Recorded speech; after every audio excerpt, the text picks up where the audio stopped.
Yung aso namin na mukhang kawawa kasi may cone. Kasi yung baba niya nagkakaroon ng punggal. Lagi naman namin inaanuhan yung pakainan niya eh. Lagi naman nililinisan. Saka lagi naman namin pinupunasan yung wipes. Eh siguro nagkakaedad na. Ayan.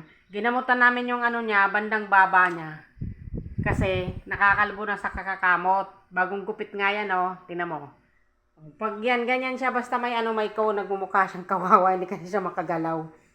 Pinapatalab lang namin yung gamot. Mamaya mga ilang minutes ba?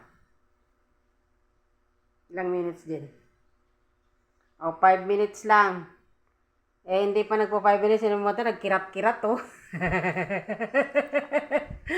Taste ka lang muna. Nakakalbo na kasi yung bagong bili niya pa ng amo niya yung yung cone. Kadadating lang niyang galing sa Shopee. Yung may mga pinamili pa doon na hindi pa namin na papaano sa kanya. May mga vitamins pang gami-gami. Hindi pa namin na paano sa kanya kasi busog. Masyadong rin to pakainin, maarte din to eh. O, yung isa namin, tulog na tulog oh. Tulog na tulog si Sabrina. O, puyat yarn.